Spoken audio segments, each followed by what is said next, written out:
JC. Daniel award ഏറ്റുവാങ്ങി മടക്കം. Shaji N Karun അന്തരിച്ചു.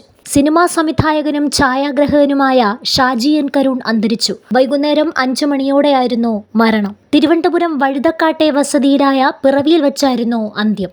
73 വയസ്സായിരുന്നു. ഏറെക്കാലമായി ക്യാൻസർ ബാധിതനായി ചികിത്സയിലായിരുന്നു. സംസ്ഥാന ചലച്ചിത്ര വികസന കോർപ്പറേഷൻ ചെയർമാൻ എന്ന നിലയിൽ പ്രവർത്തിച്ചു വരികയായിരുന്നു അദ്ദേഹം.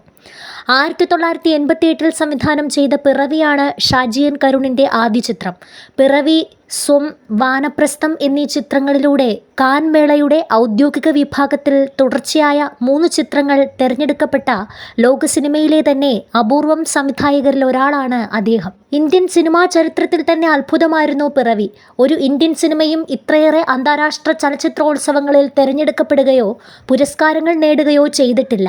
വിഖ്യാതമായ ചാർലി ചാപ്ലിൻ അവാർഡും ലൊക്കാർനോയിലെ സിൽവർ ലെപ്പേഡ് ഉൾപ്പെടെയുള്ള സമ്മാനങ്ങളും പിറവിക്ക് ലഭിച്ചു. കാൻ ഫിലിം ഫെസ്റ്റിവലിൽ ക്യാമറ ഡിയോർ പ്രത്യേക പരാമർശവും നേടി.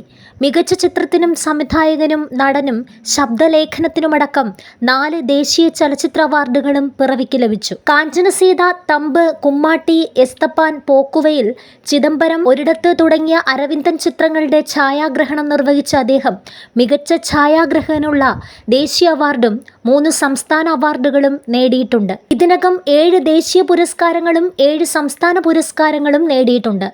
കലാ-സാംസ്കാരിക രംഗത്തെ സംഭാവനയ്ക്കുള്ള ഫ്രഞ്ച് സർക്കാരിൻ്റെ അന്താരാഷ്ട്ര അംഗീകാരമായ the Order of Arts and Letters പുരസ്കാരവും ലഭിച്ചിട്ടുണ്ട്.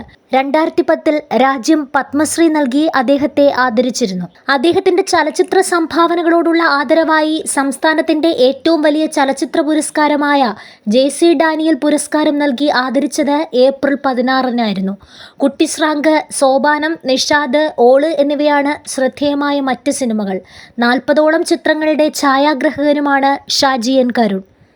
1952 പുതുവത്സര ദിനത്തിൽ പെരിനാടിന് സമീപം കണ്ടച്ചിറയിൽ കരുണാകരൻ്റെയും ചന്ദ്രമതിയുടെയും മൂത്ത മകനായി ഷാജി നീലകണ്ഠൻ കരുണാകരൻ എന്ന ഷാജി എൻ കരുൺ ജനിച്ചു.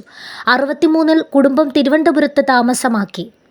തിരുവനന്തപുരം യൂണിവേഴ്സിറ്റി കോളേജിൽ നിന്ന് ബിരുദവും 1974-ൽ പൂനെ ഫിലിം ഇൻസ്റ്റിറ്റ്യൂട്ടിൽ നിന്ന് ഛായാഗ്രഹണത്തിൽ ഡിപ്ലോമയും അദ്ദേഹം നേടി. 1975-ൽ കേരള സംസ്ഥാന ചലച്ചിത്ര വികസന കോർപ്പറേഷന്റെ രൂപവൽക്കരണത്തിൽ മുഖ്യ പങ്ക് വഹിച്ചു. ഡോക്ടർ പി.കെ.ആർ. വാര്യരുടെ മകൾ അനസൂയ വാര്യരെ 1975 ജനുവരി 1-ന് അദ്ദേഹം വിവാഹം ചെയ്തു. അനിൽ, അപ്പു എന്നിവരാണ് മക്കൾ.